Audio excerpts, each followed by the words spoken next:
Hello everyone, स्वागत है आप सबका आज के इस वीडियो में, जिसमें कि हम करने वाले हैं बिहार बोर्ड क्लास 12 हिंदी के बुक में जितने भी चैप्टर हैं गद्यखंड और काव्यखंड में, उन सभी चैप्टर के जो भी लेखक हैं उनका पूरा जीवन परिचय आज के इस वीडियो में देखने वाले हैं। वीडियो आप लोगों के लिए काफ़ी ज़्यादा इंपॉर्टेंट रहने वाला है, क्योंकि आप लोगों को पता ही होगा कि हिंदी के ऑब्जेक्टिव में जो क्वेश्चन पूछे जाते हैं वो अधिकतर क्वेश्चन आपके लेखक परिचय से ही रहता है। तो आप लोग वीडियो को अच्छे से ध्यानपूर्वक और लास्ट तक जरूर देखिएगा। अगर लास्ट तक आप लोग अच्छे तरीके से देख लेते हैं इस वीडियो को, तो इस वीडियो से आप लोगों के 20 से लेकर के 30 नंबर तक पक्के हो जाएंगे। तो चलिए शुरू कर लेते हैं बिहार बोर्ड क्लास 12 हिंदी के पहले चैप्टर से।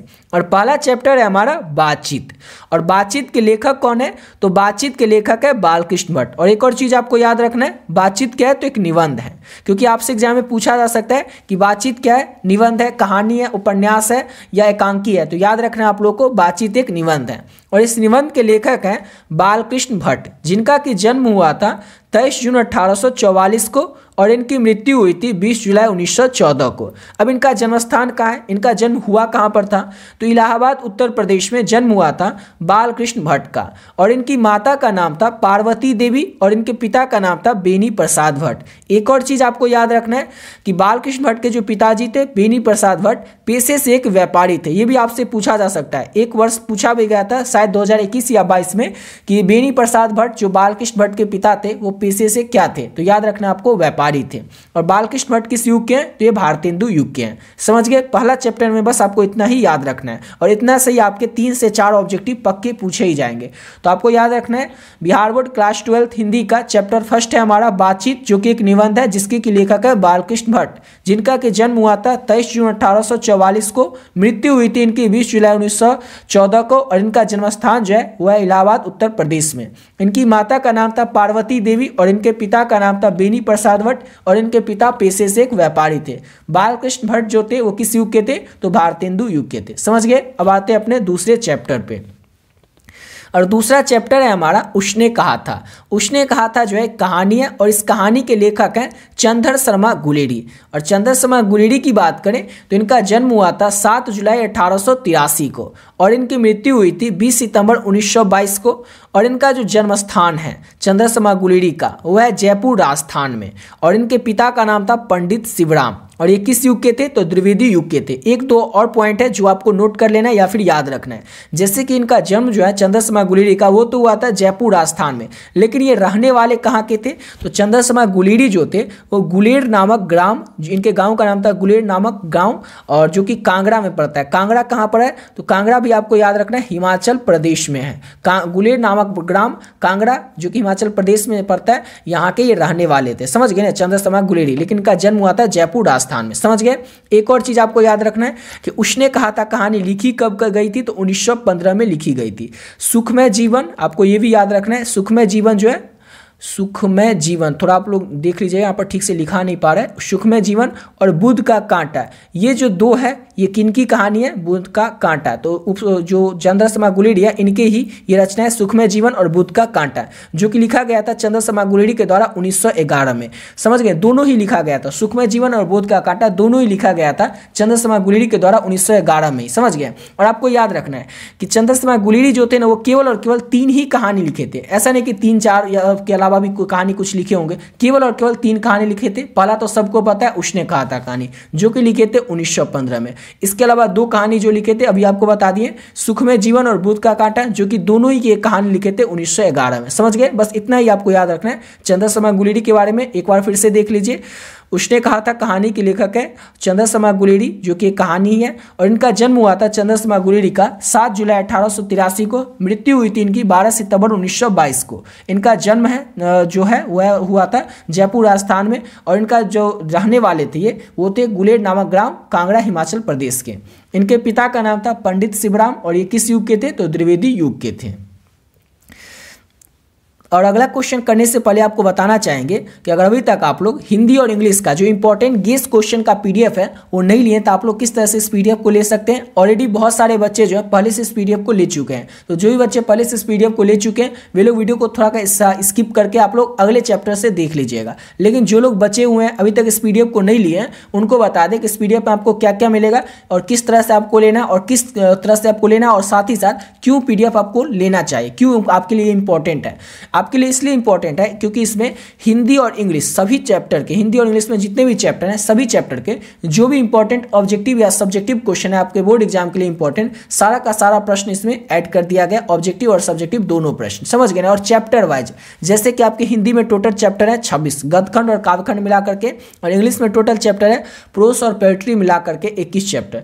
तो इन सभी चैप्टर के जो भी इंपॉर्टेंट ऑब्जेक्टिव क्वेश्चन है या सब्जेक्टिव क्वेश्चन है वो इस पीडीएफ में ऐड कर दिया गया है। जैसे कि हिंदी में लघु उत्तरीय, दीर्घ उत्तरीय, 100 प्रसंग व्याख्या वाला क्वेश्चन पूछा जाता है, तो जिस भी चैप्टर के जो भी क्वेश्चन इंपॉर्टेंट है, चाहे वो लघु उत्तरीय हो, दीर्घ उत्तरीय हो या 100 प्रसंग व्याख्या वाला क्वेश्चन इंपॉर्टेंट हो, जो भी प्रश्न हो हर एक चैप्टर का इंपॉर्टेंट वो इस पीडीएफ में ऐड कर दिया गया है। सेम इसी तरह से इंग्लिश में भी, और इंग्लिश में पूछा जाता है स्टोरी ऑफ इंग्लिश का भी क्वेश्चन, स्टोरी ऑफ इंग्लिश का जो है सब्जेक्टिव ऑब्जेक्टिव दोनों पूछा जाता है, तो वो भी जो भी इंपॉर्टेंट है स्टोरी ऑफ इंग्लिश का भी जो भी इंपॉर्टेंट ऑब्जेक्टिव या सब्जेक्टिव है वो भी इस पीडीएफ में ऐड कर दिया गया।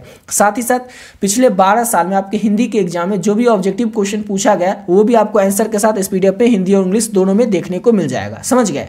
और अगर आप इतना अच्छे से कर लेते हैं ना, इसके अलावा आपको और कुछ करने की जरूरत ही नहीं पड़ेगी, ना कोई क्वेश्चन बैंक पढ़ने की, ना कोई बुक पढ़ने की, ना फिर आपको कोई गेस्ट पेपर पढ़ने की, समझ गए। इतना बस अगर आप लोग अच्छे से कर लेते हैं तो, और आपके एग्जाम में सभी प्रश्न आपको इसी पीडीएफ से देखने को मिल जाएगा। अब इस पीडीएफ को लेना किस तरह से, तो केवल और केवल आप 30 रुपये पे करके इस पीडीएफ को प्राप्त कर सकते हैं, ले सकते हैं। मात्र आपको 30 रुपये में इस पीडीएफ को दे रहे हैं क्योंकि हर एक बच्चा जो इसको पीडीएफ को ले सकेगा और अफोर्ड कर सकेगा, इसीलिए इस पीडीएफ का जो प्राइस है वो केवल और केवल 30 रुपये रखे हैं। अब पे कैसे करना है और लेना कैसे तो वो देखिए। ये जो नंबर आपको दिख रहा है 7903820891, इस नंबर पे आप लोगों को फोन पे, गूगल पे, पेटीएम किसी भी माध्यम से 30 रुपये पे कर देना है इस नंबर पे।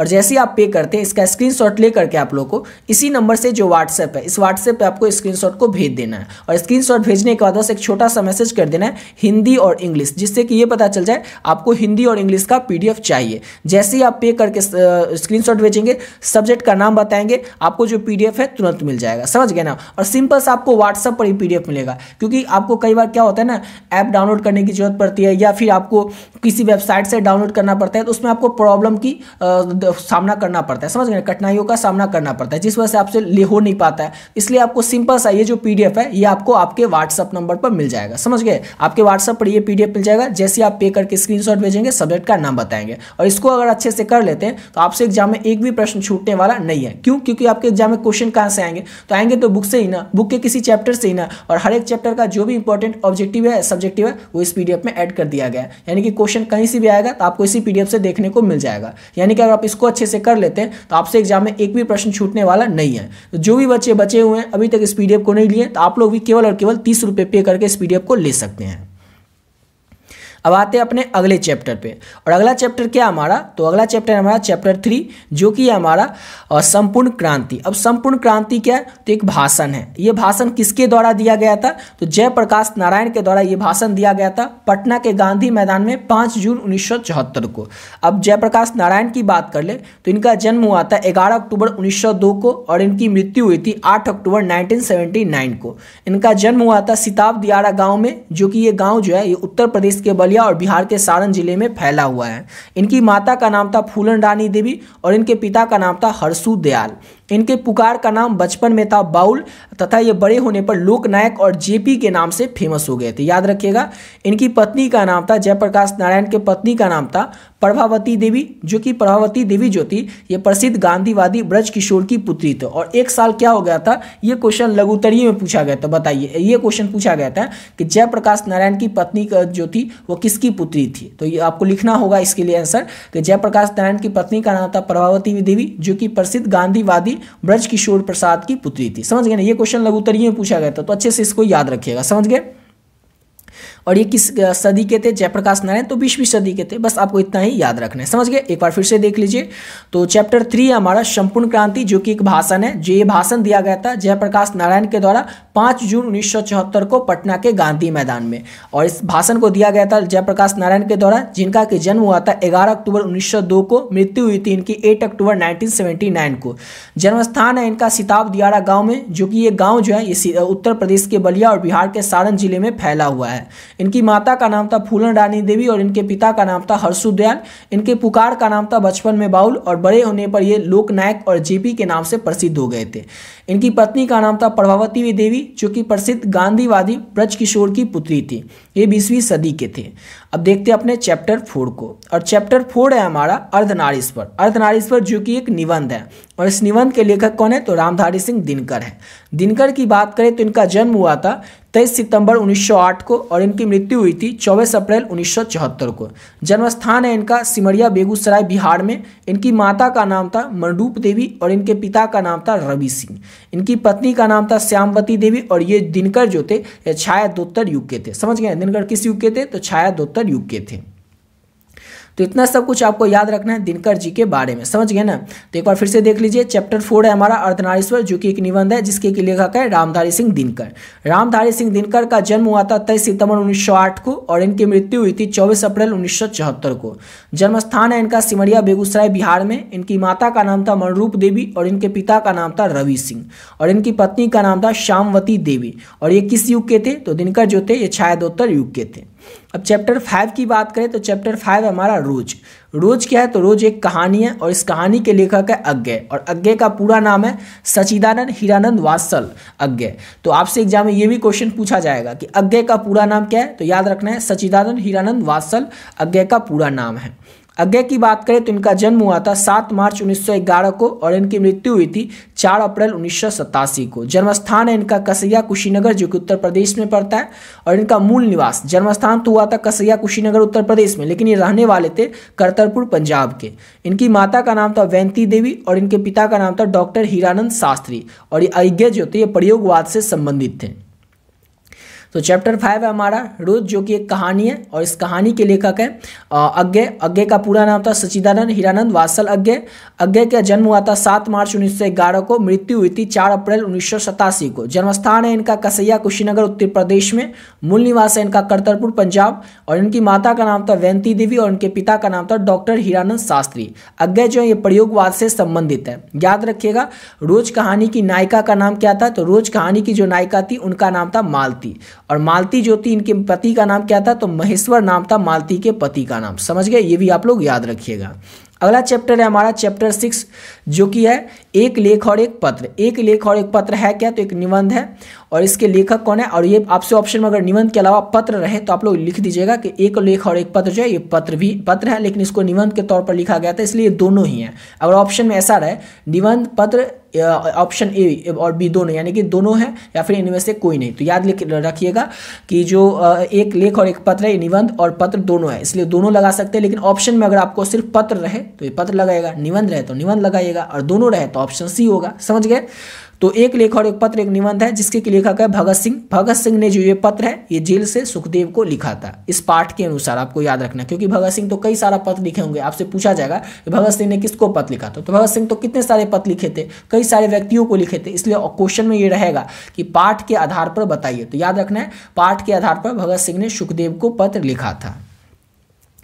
अब भगत सिंह की बात करें तो इनका जन्म हुआ था 28 सितंबर 1907 को और इनको शहादत मिली थी 23 मार्च 1931 को शाम के 7:33 पर लाहौर षड्यंत्र केस में इनको फांसी की सजा दी गई थी। जन्मस्थान है इनका बग्गा चौक नंबर 105 गुगेरा ब्रांच वर्तमान में, जो कि लाईपुर पाकिस्तान में पड़ता है। अब आपसे एग्जाम में क्या करेगा, ऑप्शन में रहेगा क्वेश्चन पहले पूछा जाएगा कि भगत सिंह का जन्म स्थान कहाँ है, और ऑप्शन में रहेगा बग्गा चौक नंबर 105, बग्गा चौक नंबर 106, 7, 8, 4, इस तरह से रहेगा। तो आपको याद रखना बग्गा चौक नंबर 105 में ही भगत सिंह का जन्म हुआ था। समझ गए। इनकी पैतृक गाँव जो थे उसका नाम था खड़क कला, जो कि पंजाब में पड़ता है। इनकी माता का नाम था विद्यावती देवी और इनके पिता का नाम था सरदार किशन सिंह।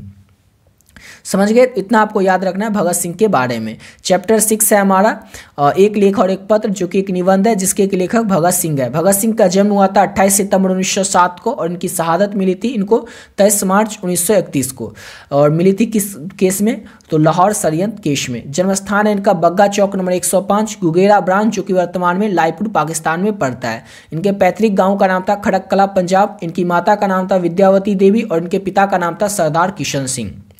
अब चैप्टर 7 की बात करें तो चैप्टर 7 है हमारा ओ सदानीरा, जो कि एक यात्रा वृत्तांत है जिसके लेखक है जगदीश चंद्र माथुर। जगदीश चंद्र माथुर की बात करें तो इनका जन्म हुआ था 16 जुलाई 1917 को, मृत्यु हुई थी 14 मई 1978 को। जन्मस्थान है इनका शाहजहांपुर उत्तर प्रदेश में और इनके पिता का नाम था लक्ष्मी नारायण माथुर। बस इतना ही आपको याद रखना है जगदीश चंद्र माथुर के बारे में, समझ गए। अब अगला क्वेश्चन है हमारा चैप्टर 8। चैप्टर 8 है हमारा सिपाही की माँ, जो कि एक एकांकी है जिसके लेखक है मोहन राकेश। मोहन राकेश की बात करें तो इनका जन्म हुआ था 8 जनवरी 1925 को और इनकी मृत्यु हुई थी 3 जनवरी 1972 को नई दिल्ली में। जन्मस्थान है इनका जांडी वाली गली अमृतसर में। इनके बचपन का नाम था मदन मोहन गुगलानी और इनके पिता का नाम था श्री करमचंद गुगलानी, जो कि पेशे से एक वकील थे। ये भी क्वेश्चन आपसे पूछा जा सकता है कि मोहन राकेश के पिता पेशे से क्या थे, तो वकील थे। और मोहन राकेश जो है किस काल के हैं, तो आधुनिक काल के हैं। बस समझ गए, इतना आपको याद रखना है। सिपाही की माँ, जो कि एक एकांकी है जिसके लेखक है मोहन राकेश, जिनका के जन्म 8 जनवरी 1925 को हुआ था। मृत्यु हुई थी इनकी 3 जनवरी 1972 को नई दिल्ली में। जन्मस्थान है इनका जांडी वाली गली अमृतसर। बचपन का नाम था इनका मदन मोहन गुगलानी और इनके पिता का नाम है करमचंद गुगलानी, जो कि पेशे से एक वकील थे और ये आधुनिक काल के हैं। अब चैप्टर 9 की बात करें तो चैप्टर 9 है हमारा प्रगीत और समाज। प्रगीत और समाज जो है एक निबंध है। इस निबंध के लेखक है नामवर सिंह। नामवर सिंह की बात करें तो इनका जन्म हुआ था 28 जुलाई 1927 को और इनकी मृत्यु हुई थी 19 फरवरी 2019 को। और इनका जन्मस्थान है जीयनपुर वाराणसी, जो कि उत्तर प्रदेश में पड़ता है। इनकी माता का नाम है वागेश्वरी देवी और इनके पिता का नाम था नांगर सिंह, जो कि पेशे से एक शिक्षक थे। ये आप लोग अच्छे से याद रखिएगा।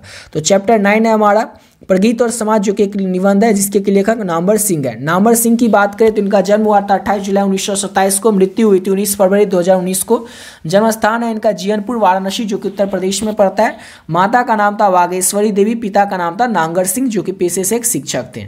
अब चैप्टर 10 की बात करें तो चैप्टर 10 है हमारा जूठन। जूठन जो कि एक आत्मकथा है। किसकी आत्मकथा है, तो ओम प्रकाश वाल्मीकि की आत्मकथा है। इसके लेखक भी कौन है, तो ओम प्रकाश वाल्मीकि ही हैं। ओम प्रकाश वाल्मीकि की बात करें तो इनका जन्म हुआ था 30 जून 1950 को और इनकी मृत्यु हुई थी 17 नवंबर 2013 को। जन्मस्थान है इनका, यानी कि इनका जो जन्म है वो होता है बड़ला मुजफ्फरनगर, जो कि उत्तर प्रदेश में पड़ता है। इनकी माता का नाम था ओम प्रकाश वाल्मीकि के माता का नाम मुकुंदी देवी और इनके पिता का नाम था छोटन लाल। समझ गए। अगला चैप्टर की बात करें तो नेक्स्ट चैप्टर है हमारा चैप्टर 11, जो कि है हमारा हंसते हुए मेरा अकेलापन। हंसते हुए मेरा अकेलापन, जो कि एक डायरी है जिसकी लेखक है मलयज। मलयज की बात कर ले तो इनका जन्म हुआ था 1935 में। मृत्यु हुई थी इनकी 26 अप्रैल 1982 को। जन्मस्थान है इनका महुई आजमगढ़, जो कि उत्तर प्रदेश में पड़ता है। इनकी माता का नाम था प्रभावती देवी और इनके पिता का नाम था त्रिलोकीनाथ वर्मा। इनका मूल नाम था भरत जी श्रीवास्तव। ये इंपॉर्टेंट, बहुत ही ज़्यादा इंपॉर्टेंट पॉइंट है, इसको याद रखिएगा क्योंकि आपसे एग्जाम में क्वेश्चन पूछा जाएगा। जो मलयज थे इनका मूल नाम क्या था, तो भरत जी श्रीवास्तव नाम था। तो याद रखिएगा। चैप्टर 11 था हमारा हंसते हुए मेरा अकेलापन, जो कि एक डायरी है जिसके लेखक मलयज हैं। मलयज का जन्म हुआ था 1935 में। मृत्यु हुई थी 26 अप्रैल 1982 को। जन्मस्थान है इनका महुई आजमगढ़, जो कि उत्तर प्रदेश में पड़ता है। माता का नाम था इनकी प्रभावती देवी और इनके पिता का नाम था त्रिलोकीनाथ वर्मा और इनका मूल नाम था भरत जी श्रीवास्तव। अब चैप्टर 12 की बात करें तो चैप्टर 12 है हमारा तिरिच, जो कि एक कहानी है जिसके लेखक है उदय प्रकाश। उदय प्रकाश की बात कर ले तो इनका जन्म हुआ था 1 जनवरी 1952 को। जन्मस्थान है इनका सीतापुर अनूपपुर मध्य प्रदेश में। माता का नाम है गंगा देवी और पिता का नाम है प्रेम कुमार सिंह। चैप्टर 12 है हमारा तिरिच, जो कि एक कहानी है और इस कहानी के लेखक है उदय प्रकाश। उदय प्रकाश का जन्म हुआ था 1 जनवरी 1952 को। जन्मस्थान है इनका सीतापुर अनूपपुर मध्य प्रदेश में। माता का नाम है किसके माता का नाम, तो आप जो तिरिच पाठ के लेखक है उदय प्रकाश, इनकी माता का नाम गंगा देवी और पिता का नाम है प्रेम कुमार सिंह। लास्ट चैप्टर है गदखंड का शिक्षा। शिक्षा क्या है, तो शिक्षा एक शिक्षा शास्त्र है। शिक्षा शास्त्र के लेखक कौन है, तो जे कृष्णमूर्ति हैं। जे कृष्णमूर्ति का जन्म हुआ था 12 मई 1895 को। मृत्यु हुई थी 17 फरवरी 1986 को ओजेई कैलिफोर्निया में। जन्म स्थान है इनका मदनपल्ली चित्तूर जो कि आंध्र प्रदेश में पड़ता है। और जे कृष्णमूर्ति का पूरा नाम था जिद्दू कृष्णमूर्ति। बहुत ज़्यादा ये इंपॉर्टेंट पॉइंट है, इसको अच्छे से याद ही रखिएगा। इनकी माता का नाम था सजीवम्मा और इनके पिता का नाम था नारायण जिद्दू। 10 वर्ष की जब ये थे जे कृष्णमूर्ति, उसी समय इनकी माँ की मृत्यु हो गई थी। स्कूल में शिक्षकों और घर पर पिता के द्वारा बहुत ज़्यादा पीटे गए थे। बचपन से विलक्षण मानसिक अनुभव के थे। समझ गए? ये सब बातें आपको याद रखना है। किसके बारे में? तो जे कृष्णमूर्ति के बारे में। चैप्टर 13 यानी कि लास्ट चैप्टर गदखंड का है हमारा, शिक्षा, जो कि एक शिक्षा शास्त्र है जिसके लेखक जे कृष्णमूर्ति हैं, जिनका जन्म 12 मई 1895 को हुआ था। मृत्यु हुई थी 17 फरवरी 1986 को ओजेई कैलिफोर्निया में। जन्म स्थान है इनका मदनपल्ली चित्तूर जो कि आंध्र प्रदेश में पड़ता है। पूरा नाम था इनका जिद्दू कृष्णमूर्ति। माता का नाम था सजीवम्मा, पिता का नाम था नारायण जिद्दू। 10 वर्ष की अवस्था में इनकी माँ की मृत्यु हो गई थी। इतना सब आपको याद रखना है जे कृष्णमूर्ति के बारे में। अब यहाँ से काव्यखंड स्टार्ट होता है और काव्यखंड का पहला चैप्टर है हमारा कड़वक। कड़वक क्या है? तो एक पद है और इस पद के लेखक कौन है? तो मलिक मोहम्मद ज्यासी हैं। आपसे एग्जाम में पूछा जा सकता है, ये याद रखिएगा कि ज्यासी का पूरा नाम तो मलिक मोहम्मद ज्यासी था। मलिक मोहम्मद ज्यासी की बात कर ले तो इनका जन्म हुआ था 1492 में और इनकी मृत्यु हुई थी 1548 में। निवास स्थान है इनका ज्यास कब्र अमेठी जो कि उत्तर प्रदेश में पड़ता है और इनके पिता का नाम था मलिक शेख ममरेज। याद रखिएगा इनके पिता का नाम क्या था? ज्यासी के पिता का नाम तो मलिक शेख ममरेज और इनके गुरु का नाम था सूफी संत शेख मोहिद्दी और Syed Ashraf Jahangir. Most important point कि ज्यासी कैसे कवि थे? तो ज्यासी जो थे प्रेम के पीर के कवि थे। समझ गए? इतना आपको याद रखना है मलिक मोहम्मद ज्यासी के बारे में। समझ गए? तो कड़वक पाठ के लेखक है मलिक मोहम्मद ज्यासी, जिनका कि जन्म हुआ था 1492 में, मृत्यु हुई थी 1548 में। निवास स्थान है इनका ज्यास कब्र अमेठी जो कि उत्तर प्रदेश में पड़ता है। पिता का नाम था मलिक शेख ममरेज। इनके गुरु का नाम था सूफी संत शेख मोहिद्दी और सैयद अशरफ जहांगीर। ज्यासी जो थे प्रेम के पीर के कवि थे। चैप्टर 2 है हमारा काव्यखंड का पद ही है। इस पद के लेखक है सूरदास। सूरदास की बात करें तो इनका जन्म हुआ था 1478 में, 1478 में। मृत्यु हुई थी इनका 1583 में और याद रखिए कहाँ पर हुआ था? तो परसौली ग्राम में हुआ था। जन्म स्थान है इनका दिल्ली के निकट सिही नामक ग्राम। याद रखिएगा तुलसीदास का जन्म कहाँ, सूरदास का जन्म कहाँ पे हुआ था? तो सिही नामक ग्राम में हुआ था। निवास स्थान है इनका यानी कि कहाँ के रहने वाले थे? तो ब्रज क्षेत्र क्रमश गौघाट वृंदावन और परसौली ग्राम के रहने वाले थे। इनके दीक्षा गुरु का नाम है महाप्रभु वल्लभाचार्य और उनके दीक्षा काल है 1509 से 1510 अनुमानित। समझ गए? तो एक बार फिर से देख लीजिए। चैप्टर 2 है हमारा पद, जिसके की लेखक है सूरदास, जिनकी की जन्म हुई थी 1478 में, मृत्यु हुई थी इनकी 1548 में। जन्म स्थान है इनका दिल्ली के निकट सिही नामक ग्राम में यानी कि गांव में और निवास स्थान यानी कि रहने वाले थे गौघाट वृंदावन ए परसौली ग्राम में। दीक्षा गुरु मोस्ट इंपॉर्टेंट पॉइंट है, याद ही रखना आप लोगों को। सूरदास के दीक्षा गुरु का नाम था महाप्रभु वल्लभाचार्य और उनका दीक्षा काल था 1509 से 1510 अनुमानित। ये भी है, कोई फिक्स नहीं है, आपके बुक में इसी तरह से दिया हुआ है। तो अगला चैप्टर है हमारा चैप्टर 3। चैप्टर 3 भी पद ही है, जिसके के लेखक है तुलसीदास। तुलसीदास की बात करें तो इनका जन्म हुआ था 1543 में, मृत्यु हुई थी इनकी 1623 में अस्सी घाट पर। कहाँ पर? तो अस्सी घाट पर। जन्म स्थान है इनका राजपुर बांदा जो कि उत्तर प्रदेश में पड़ता है। इनका मूल नाम था राम बोला। मोस्ट इंपॉर्टेंट पॉइंट, तुलसीदास का मूल नाम तो राम बोला। माता का नाम था हुलसी देवी, जो कि 2021 में एक क्वेश्चन पूछा भी गया था। तुलसीदास के माता का नाम तो हुलसी देवी और इनके पिता का नाम था आत्माराम दुबे और इनकी पत्नी का नाम क्या था? तो रत्नावली तुलसीदास की पत्नी का नाम था। दीक्षा गुरु की बात करें तो तुलसीदास के दीक्षा गुरु थे नरहरिदास सुरकेत के वासी, जो कि गुरु ने इनका विद्यारंभ करवाया था शुरू से। शिक्षा गुरु थे इनके शेष सनातन, जो कि काशी के विद्वान थे। अस्थायी निवास इनका काशी में ही था। तुलसीदास जो थे राम मार्गी और शमनवादी कवि थे। समझ गए ना? सूरदास जो थे वो कृष्ण भक्त थे, वो कृष्ण जी के भक्त थे और तुलसीदास जो थे वो राम भक्त थे। समझ गए? इसको याद रखिएगा। चैप्टर 3 है पद, जिसके की लेखक है तुलसीदास। तुलसीदास का जन्म 1543 में, मृत्यु 1623 में अस्सी घाट पर। जन्म स्थान है राजपुर बांदा जो कि उत्तर प्रदेश में पड़ता है। मूल नाम था इनका राम बोला। माता का नाम था हुलसी देवी, पिता का नाम था आत्माराम दुबे, पत्नी का नाम था रत्नावली। समझ गए? तुलसीदास के दीक्षा गुरु थे नरहरिदास। गुरु शिक्षा गुरु थे इनके शेष सनातन, जो कि काशी के प्रसिद्ध विद्वान थे। अस्थायी निवास इनका काशी में ही था। तुलसीदास जो थे, यहाँ पर तुलसी राम लिखा हुआ है, तुलसीदास होगा, तो तुलसीदास जो थे राम मार्गी शमनवादी कवि थे। ये भी इंपॉर्टेंट पॉइंट है, अच्छे से इसको याद रखिएगा। अब अगला चैप्टर है हमारा चैप्टर 4, जो कि है छपै। छपै के लेखक कौन है? तो नावा दास हैं। नावा दास की बात करें तो 1570 में इनका जन्म हुआ था, मृत्यु इनका 1600 में हुआ था, और इनका जन्म हुआ था सांप्रदायिक मान्यता के अनुसार दक्षिण भारत के में, और शैशव में पिता की मृत्यु और अकाल के कारण माता के साथ ये जयपुर में प्रवास कर गए थे, यानी कि पिता की मृत्यु के बाद माता के साथ ये जयपुर में चले गए थे, और दुर्भाग्यवश इनका माता से भी विद्रोह हो गया था। इनके दीक्षा गुरु, इसमें ये इंपॉर्टेंट पॉइंट नहीं, इसको नहीं भी याद रखेंगे तो चलेगा। दीक्षा गुरु थे स्वामी अग्रदास इनके, रामानंद के जो कि शिष्य परंपरा के कवि थे, इनका स्थायी निवास जो है नावादास का वृंदावन में था, समझ गए। और नावादास जो थे किसके समकालीन थे? मोस्ट इंपॉर्टेंट पॉइंट तो याद रखिएगा, नावादास जी तुलसीदास के समकालीन थे। दलित वर्गों के विद्वान के मुताबिक नावादास जो थे ये सगुणोपासक राम भक्त कवि थे। या आपसे पूछा जाएगा कि नावादास कैसे कवि थे, तो याद रखना सगुणोपासक राम भक्त कवि थे नावादास। उनमें मर्यादा के स्थान पर क्या था, ये भी इंपॉर्टेंट पॉइंट है, तो माधुर भाव का पुट था। उनके संत जो थे कृष्णदास परिहरी थे, परिशिष्ट थे। ये किस काल के थे? तो भक्ति काल के थे।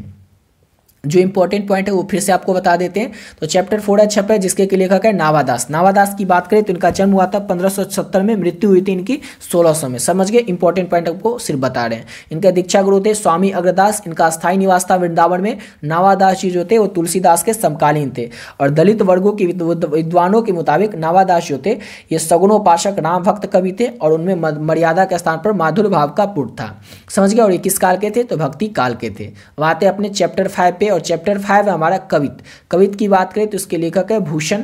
और भूषण की बात करें तो इनका जन्म हुआ था 1613 में, मृत्यु हुई थी 1715 में। जन्मस्थान की बात करें तो इनका जन्म हुआ था तिकवापुर कानपुर, जो कि उत्तर प्रदेश में पड़ता है, और उनके पिता का नाम था रत्नाकर त्रिपाठी।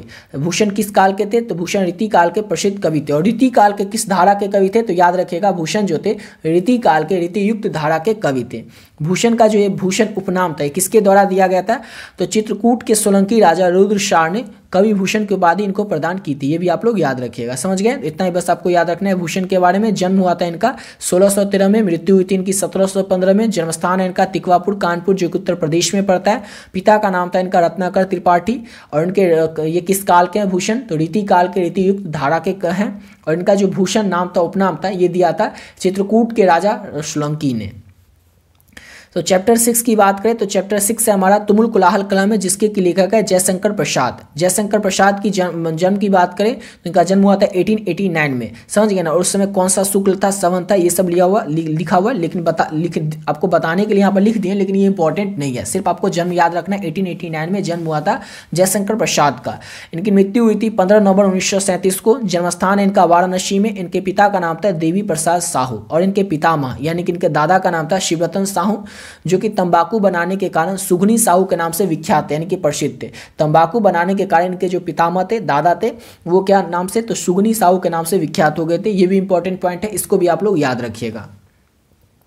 जयशंकर प्रसाद जो थे जयशंकर प्रसाद कैसे कवि थे? तो छायावादी कवि थे, समझ गए। इतना आप लोगों को याद रखना है। तो चैप्टर 6 है हमारा तुमुल कोलाहल कलम में, जिसके लेखक है जयशंकर प्रसाद। इनका जन्म हुआ था 1889 में, मृत्यु हुई थी 15 नवंबर 1937 को। जन्मस्थान है इनका वाराणसी में। और इनके पिता का नाम था देवी प्रसाद साहू। पितामह यानी कि इनके दादा का नाम था शिवरतन साहू, जो कि तंबाकू बनाने के कारण सुगनी साहू के नाम से विख्यात थे। ये जयशंकर प्रसाद जो थे कैसे कवि थे? तो छायावादी कवि थे।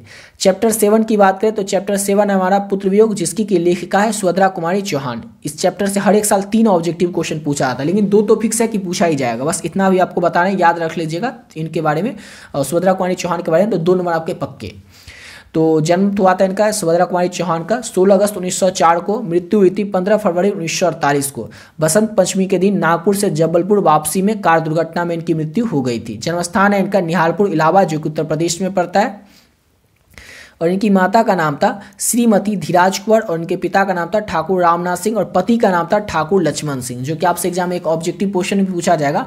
गुलामी की नशा किसकी रचना है? तो ठाकुर लक्ष्मण सिंह की रचना है। और ये किस युग की थी? तो भारतेंदु युग की थी। इतना आपको याद रखना है सुभद्रा कुमारी चौहान के बारे में। तो याद रखिएगा पुत्र वियोग जो कविता है, इसकी कवित्री है सुभद्रा कुमारी चौहान, जिनका कि जन्म 16 अगस्त 1904 को हुआ था। मृत्यु हुई थी इनकी 15 फरवरी 1948 को। बसंत पंचमी के दिन नागपुर से जबलपुर वापसी कर रही थी, उसी कार दुर्घटना दुर्घटना में इनकी मृत्यु हो गई थी। इनका जन्मस्थान है निहालपुर इलाहाबाद, जो कि उत्तर प्रदेश में पड़ता है। इनकी माता का नाम था श्रीमती धीराज कुंवर और इनके पिता का नाम था रामनाथ सिंह। पति का नाम था इनका ठाकुर लक्ष्मण सिंह। और ये किस युग की थी? तो भारतेंदु युग की थी। और किस काव्य धारा की थी? तो याद रखिएगा, छायावादी काव्य धारा की थी, सुभद्रा कुमारी चौहान। चैप्टर 8 की बात करें तो चैप्टर 8 है हमारा उषा, जिसके कि लेखक है शमशेर बहादुर सिंह। शमशेर बहादुर सिंह की बात कर ले तो इनका जन्म हुआ था 13 जनवरी 1911 को और इनका जो निधन है वो हुआ था 1993 में। जन्मस्थान की बात कर ले, किसकी जन्मस्थान? तो शमशेर बहादुर सिंह का जन्मस्थान तो देहरादून उत्तराखंड में शमशेर बहादुर सिंह का जन्म। और इनका माता का नाम था प्रभुदय और इनके पिता का नाम था तारीफ सिंह। इनके पारिवारिक जीवन की बात करें, इंपॉर्टेंट है, याद रखिएगा। तो 1929 में इनका विवाह हुआ था, किसके साथ हुआ था? तो धर्म देवी इनकी पत्नी का नाम था, लेकिन 1933 में इनकी पत्नी की मृत्यु हो गई थी शादी के बस कुछ साल बाद ही। फिर परिवार से विहीन होकर अनिश्चित काल तक जीवन जीते रहे। और ये जो है शमशेर बहादुर सिंह, ये आधुनिक हिंदी के कवि हैं, याद रखिएगा। शमशेर बहादुर सिंह के बारे में बस आपको इतना ही याद रखना है। अब चैप्टर 9 है हमारा जन जन का चेहरा एक, जिसके कि लेखक है गजानन माधव मुक्तिबोध। गजानन माधव मुक्तिबोध की बात करें तो इनका जन्म हुआ था 13 नवंबर 1917 को। निधन हुआ था इनका 11 सितंबर 1964 को। जन्मस्थान है इनका श्रेयोपुर ग्वालियर, जो कि उत्तर प्रदेश में पड़ता है। इनकी माता का नाम था पार्वती बाई और इनके पिता का नाम था माधवराज मुक्तिबोध। मुक्तिबोध जो थे ये प्रयोगवादी कवि थे। बस इतना ही आपको याद रखना है मुक्तिबोध के बारे में, जिनका कि पूरा नाम था गजानन माधव मुक्तिबोध। इनके द्वारा लिखा गया जो चैप्टर है आपके बुक में, उसका नाम है जन जन का चेहरा एक। मुक्तिबोध की बात कर ले तो इनका जन्म हुआ था 13 नवंबर 1917 को। मृत्यु हुई थी इनकी, यानी कि इनका निधन हुआ था 11 सितंबर 1964 को। जन्मस्थान है इनका श्रेयोपुर ग्वालियर, जो कि मध्य प्रदेश में पड़ता है। माता का नाम था पार्वती बाई और इनके पिता का नाम था माधवराज मुक्तिबोध। इनके मुक्तिबोध जो थे प्रयोगवादी कवि थे। समझ गए? यहाँ तक कोई आपको प्रॉब्लम नहीं होगी समझने में। अब अगला क्वेश्चन है चैप्टर 10, अगला चैप्टर है, क्वेश्चन नहीं चैप्टर। क्या है कि ऑब्जेक्टिव में क्वेश्चन करने बोलने में ना वो हैबिट हो जाता है, क्वेश्चन अगला क्वेश्चन अगला क्वेश्चन। यहाँ पर अगला चैप्टर है हमारा चैप्टर 10, जिसके कि लेखक है रघुवीर साय। और चैप्टर है क्या? तो चैप्टर 10 है हमारा अधिनायक, जिसके कि लेखक रघुवीर साय है। रघुवीर साय की बात कर ले तो इनका जन्म हुआ था 9 दिसंबर 1929 को। निधन हुआ था 30 दिसंबर 1990 को। जन्मस्थान है इनका लखनऊ उत्तर प्रदेश में। पिता का नाम था हरदेव साय, जो कि एक शिक्षक थे, याद रखिएगा। और इनकी जो विशेष अभिरुचि थी वो संगीत सुनना और फिल्म देखना था। जैसे कि किसी का होता है ना हॉबी, मेरा किसी का हॉबी होता है कि क्रिकेट देखना, किसी का हॉबी होता है चेस खेलना, स्विमिंग करना, वैसे इनका हॉबी था, यानी कि विशेष अभिरुचि थी इनकी संगीत सुनना और फिल्में देखना। तो याद रखना है आपको। चैप्टर 10 है हमारा अधिनायक, जिसके कि लेखक है रघुवीर साय। रघुवीर साय की बात कर ले तो इनका जन्म 9 दिसंबर 1929 को हुआ था। निधन हुआ था 30 दिसंबर 1990 को। जन्मस्थान है इनका लखनऊ उत्तर प्रदेश में। पिता का नाम था हरदेव साय, जो कि पेशे से एक शिक्षक थे और इनकी विशेष अभिरुचि थी संगीत सुनना और फिल्में देखना। चैप्टर 11 की बात करें तो चैप्टर 11 है हमारा प्यारे नन्हे बेटे को। प्यारे नन्हे बेटे को, जिसके कि लेखक है विनोद कुमार शुक्ल, जिनका कि जन्म 1 जनवरी 1937 को हुआ था। राजद नंदागांव छत्तीसगढ़ में। इंपॉर्टेंट पॉइंट है, याद रखिएगा। इनका निवास स्थान है रायपुर छत्तीसगढ़ में, ये आपको याद रखना है। समझ गए? बस इतना ही आपको। चैप्टर 11 है प्यारे नन्हे बेटे को, जिसके कि लेखक है विनोद कुमार शुक्ल, जिनका कि जन्म हुआ था 1 जनवरी 1937 को। जन्मस्थान है इनका राजद नंदागांव छत्तीसगढ़ में। निवास स्थान इनका रायपुर छत्तीसगढ़ में। समझ गए? अब चैप्टर 12 की बात करें तो चैप्टर 12 है हमारा हार जीत, जिसके कि लेखक है अशोक वाजपेयी। अशोक वाजपेयी की बात करें तो इनका जन्म हुआ था 16 जनवरी 1941 को। जन्मस्थान है इनका दुर्ग छत्तीसगढ़ में और इनका मूल निवास है, इनके रहने वाले हैं सागर मध्य प्रदेश के। माता का नाम है इनका निर्मला देवी और इनके पिता का नाम था परमानंद वाजपेयी। और अशोक वाजपेयी जो थे एक IAS थे, यानी कि इंडियन एडमिनिस्ट्रेटिव सर्विस, भारतीय प्रशासनिक सेवा के रूप में भी ये राज्य की सेवा कर चुके थे अशोक वाजपेयी। ये सब बातें आपको याद रखना है अशोक वाजपेयी के बारे में कि हार जीत करता जो है इसके लेखक हैं अशोक वाजपेयी, जिनका कि जन्म 16 जनवरी 1941 को हुआ था। जन्म कहाँ पे हुआ था? तो दुर्ग छत्तीसगढ़ में हुआ था। मूल निवास यानी कि रहने वाले थे सागर मध्य प्रदेश के। इनकी माता का नाम था निर्मला देवी और इनके पिता का नाम था परमानंद वाजपेयी। और अशोक वाजपेयी क्या थे? तो IAS ऑफिसर थे। अब लास्ट चैप्टर है हमारा काव्यखंड का। तो काव्यखंड में पहला चैप्टर से लास्ट चैप्टर पर आ चुके हैं। तो लास्ट चैप्टर है हमारा गांव का घर कविता, जिसके कि लेखक है ज्ञानपति। ज्ञानपति की बात करें तो इनका जन्म हुआ था 1 जनवरी 1950 को। और इनका जन्म स्थान हुआ कहाँ पर हुआ था इनका जन्म? इनका जन्म स्थान क्या है? तो पथरगामा गोंडा, जो कि झारखंड में पड़ता है, यहाँ पर इनका जन्म हुआ था। इनकी माता का नाम था सरला देवी और देवेंद्र प्रसाद चौबे। 2023 में एक क्वेश्चन पूछा भी गया था, ज्ञानपति के माता और पिता का क्या नाम था? तो सरला देवी और देवेंद्र प्रसाद चौबे इनके माता और पिता का नाम था। निवास स्थान इनका, इनके रहने वाले थे उत्तर प्रदेश के, वाराणसी उत्तर प्रदेश के। समझ गए ना, इतना आपको याद रखना है। और बीपीएससी जो होता है बिहार पब्लिक सर्विस कमीशन, उसके द्वारा ये चयनित होकर जेलर के पोस्ट पर भी पदस्थापित रह चुके हैं, काम कर चुके हैं। कारा अधीक्षक, जिसका कि हिंदी में मतलब होता है, आपके एग्जाम में कारा अधीक्षक लिखा होगा, उस पद पर भी काम कर चुके हैं ज्ञानपति। समझ गए ना, तो बस याद रखना है आपको। गाँव के घर कविता के लेखक है ज्ञानपति, जिनका कि जन्म हुआ था 1 जनवरी 1950 को। जन्म स्थान इनका पथरगामा गोंडा, जो कि झारखंड में पड़ता है। माता का नाम था इनका सरला देवी, पिता का नाम था देवेंद्र प्रसाद चौबे। उनका निवास स्थान इनके रहने वाले थे वाराणसी उत्तर प्रदेश के। और यहाँ तक कंप्लीट होता है आपका पूरा गद्यखंड, पूरा काव्यखंड। अब लास्ट में जो 3 चैप्टर है प्रतिपूर्ति वाला, वो भी देख ही लेते हैं। तो चैप्टर फर्स्ट है प्रतिपूर्ति का रस्सी का टुकड़ा, जिसके की लेखक है गार्डी मोपासा। गार्डी मोपासा का जीवन काल यानी कि जन्म हुआ था 1850 में, मृत्यु हुई थी 1893 में। मोपासा कहाँ के रहने वाले थे? मोस्ट इंपॉर्टेंट पॉइंट, तो फ्रांस के रहने वाले थे। इससे आपका 1 नंबर पक्का हो गया। इतना ही अगर आप याद रखते हैं तो 1 नंबर आपके पक्के हो गए।